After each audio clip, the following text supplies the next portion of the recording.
Hello friends, welcome to Literature for your channel. இன்னைக்கு நம்ம சேனல்ல ஹியூமனிஸ்டிக் அப்ரோச்ல இருக்கிற சஜஸ்டோபீடியா அப்படிங்கிற மெத்தடை தான் பார்க்க போகிறோம். அதுக்கு முன்னாடி இந்த மாதிரி வீடியோஸ்க்கு நம்ம சேனலை சப்ஸ்கிரைப் பண்ணிக்கோங்க. ரீசெண்டாக நம்ம சப்ஸ்கிரைபர் ஒருத்தவங்க இந்த வீடியோஸை போஸ்ட் பண்ண சொல்லி கேட்டிருந்தாங்க. ஸோ உங்களுக்கும் இந்த மாதிரி ஏதாவது சஜஷன்ஸ் இருந்தால் கமெண்ட் பண்ணுங்கள், கண்டிப்பாக வீடியோஸ் போஸ்ட் பண்ணுறேன். ஸோ ஆல்ரெடி நம்ம சைலண்ட் வே வீடியோ அப்லோட் பண்ணிக்கோ, செக் பண்ணி பாருங்கள். இப்போ நம்ம சஜஸ்டோபீடியா அப்படிங்கிற மெத்தடை பற்றி பார்க்கலாம்.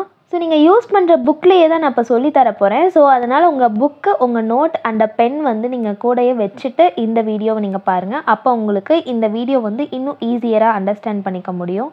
இப்போ நம்ம சஜஸ்டோபீடியா அப்படிங்கிற மெத்தடை பார்க்கலாம். சஜஸ்டோபீடியா அப்படிங்கிற மெத்தடை யார் அட்வொகேட் பண்ணாங்க அப்படின்னா ஜார்ஜி லொசானோ அப்படிங்கிறவங்க தான் அட்வொகேட் பண்ணாங்க. இவர் யாருன்னா ஒரு Bulgarian psychiatrist, parapsychologist and a doctor of medicine. இவர் எந்த பிரின்சிபலில் இந்த சஜஸ்டோபீடியாவை பண்ணார் அப்படின்னா principle of joy and easiness.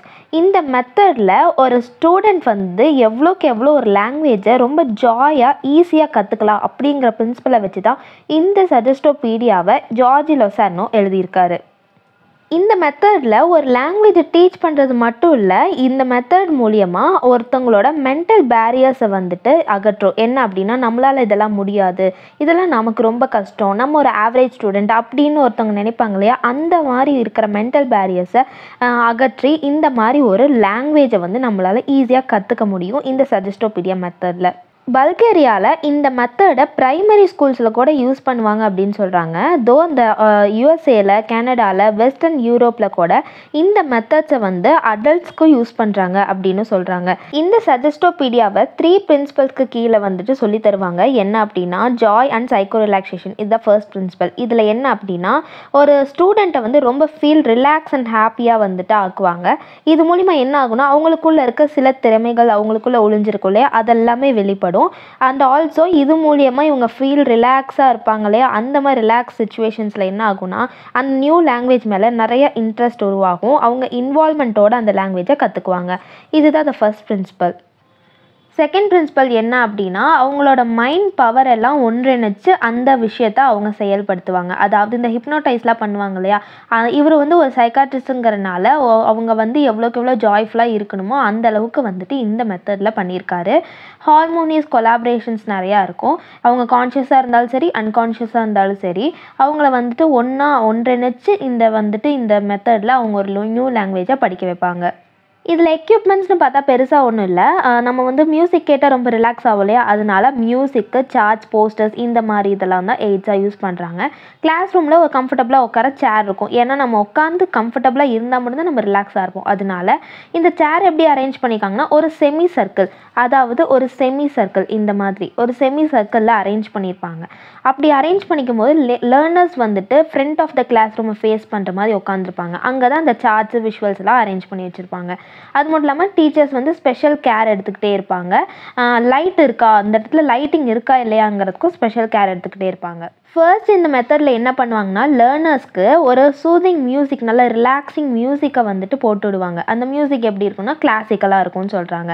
அதுக்கப்புறம் அவங்கள கண்ணை மூட சொல்லிடுவாங்க. கண்ணை மூட சொல்லிவிட்டு கொஞ்சம் ரிலாக்ஸேஷன் எக்ஸசைஸ்லாம் பண்ண சொல்லுவாங்க. எக்ஸசைஸ் அப்படின்னா ப்ரீத்திங் எக்ஸசைஸ் மாதிரியான எக்ஸசைஸ்லாம் பண்ண வைப்பாங்க. அதுக்கப்புறமா அந்த லேர்னர்ஸ்க்கு நியூ ஐடென்டிட்டிஸ் கொடுப்பாங்க. அதாவது நியூ அடையாளங்கள், அவங்க பேர் இல்லாமல் வேறு பேர்.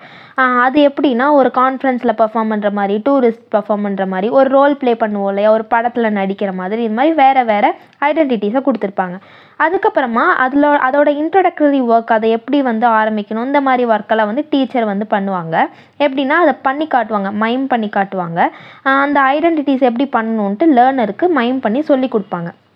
அதுக்கப்புறமா டைலாகும் ஃபங்க்ஷன்ஸும் எப்படி அப்படின்னு சொல்லி அதை சொல்லுவாங்க.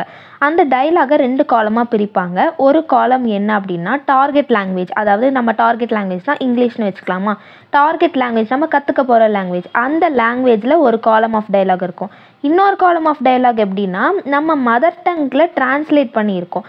இது மூலிமா அந்த டைலாக் என்ன சொல்லியிருக்காங்க, அந்த டைலாகில் என்ன தான் பேசுகிறாங்கன்னு அந்த லேர்னர்ஸ்க்கு ஈஸியாக புரியும். அதுக்கப்புறமா இன்னும் எதெல்லாம் மதர் டங்கில் இருக்கும் அப்படின்னா அதோட வொக்காபுலரி ஐட்டம்ஸு, கிராமட்டிக்கல் ஸ்ட்ரக்சர், அந்த டைலாகில் இருக்கிறது, இதெல்லாம் மட்டும் அந்த எக்ஸ்பிளைன் பண்ணுற விஷயம் மட்டும் மதர் டங்கில் இருக்கும். இந்த மாதிரி 2 காலமாக டைலாகை பிரிப்பாங்க. அதுக்கப்புறமா அந்த லேர்னர் வந்து என்ன பண்ணுவாங்கன்னா, அந்த டயலாகை டீச்சர் படிப்பாங்க, லேர்னர் அதை லிசன் பண்ணுவாங்க. ஒரு தடவைக்கு 2 தடவைக்கு மேலேயே அதை வந்து படித்து காட்டுவாங்க, இவங்களும் லிசன் பண்ணுவாங்க. இதை படிக்கும்போது பின்னாடி ஒரு பேக்ரவுண்ட் மியூசிக் ஓடிக்கிட்டே இருக்கும். இது ஏன் அப்படின்னா, அவங்களுக்கு அந்த ஒரு ரிலாக்ஸேஷன் கொடுத்துக்கிட்டே இருக்கும் பேக்ரவுண்ட் மியூசிக் கொடுக்கறனால. ஸோ அவங்க வந்து அதை டிஃபிகல்ட்டாக ஃபீல் பண்ணவே மாட்டாங்க. இதில் மெயினே இந்த பேக்ரவுண்ட் மியூசிக்ஸு இந்த மாதிரி இருக்கிறது தான். இதெல்லாம் பண்ணி முடித்த பிறகு அவங்க எதுவுமே பண்ணி காட்ட சொல்லி எதுவுமே கேட்க மாட்டாங்க. இதோட அவங்கள அமுச்சிருவாங்க, கிளாஸ் எண்ட் ஆயிரும். இந்த டயலாகை எடுத்துகிட்டு அவங்கள வந்து கோ த்ரூ பண்ணிட்டு வாங்கன்னு சொல்லி அமுச்சிருவாங்க. நெக்ஸ்ட்டு கிளாஸில் தான் பண்ணுவாங்க. லேர்னர்ஸ் வந்து என்ன ரோல் கொடுத்தாங்களோ அந்த ரோலில் இருக்கிற மாதிரி டயலாகை படிங்க, நீங்களே இமேஜின் பண்ணிங்க, இந்த ரோலில் வந்து கேரக்டரை நடிச்சு காமிங்க அப்படின்னு கேட்பாங்க.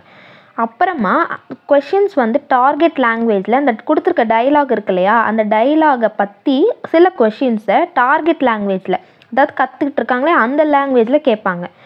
ஆல்சோ கொஞ்சம் டிரான்ஸ்லேஷன் புரியல, பிள்ளைங்களுக்கு புரியல அப்படின்னா டிரான்ஸ்லேஷனும் பண்ணி கொடுப்பாங்க. இப்போ சில டாஸ்க்கெல்லாம் பண்ண சொல்லுவாங்க லேர்னர்ஸை. இந்த இதெல்லாம் படிச்சுட்டு வந்துட்டாங்களே, இதுலேருந்து கொஷின்ஸ் கேட்பாங்க டார்கெட் லாங்குவேஜில் சில டாஸ்க்கு.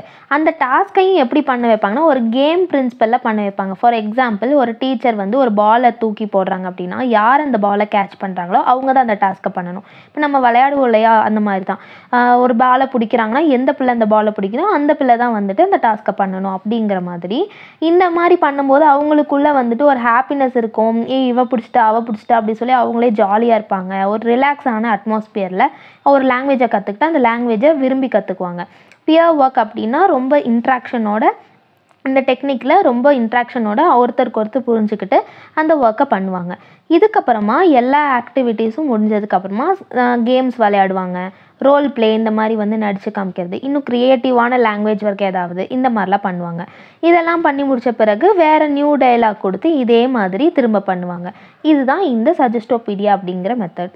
இதில் என்ன தான் அப்படி பெனிஃபிட் அப்படின்னு பார்த்தா, லேர்னிங் வந்து ஒரு ரிலாக்ஸாக ஹாப்பியான அட்மாஸ்பியரில் நமக்கு கிடைக்கிது. அண்ட் ஆல்சோ ஒரு லிசனிங் டைம் வந்து நிறைய சஃபிஷியண்ட்டாக தராங்க. அதனால அந்த லேர்னர்ஸ் பயப்படவே தேவையில்லை, புது விஷயத்தை கற்றுக்குறோம் அப்படின்னு. ஆக்டிவ் பார்ட்டிசிபேஷன் இருக்கும், அவங்க வந்துட்டு ஃபுல்லாக இன்வால்வ் ஆகி அந்த நியூ மெட்டீரியலை கற்றுக்கிறதுக்காக ஃபுல்லாக இன்வால்வ் ஆகி வருவாங்க.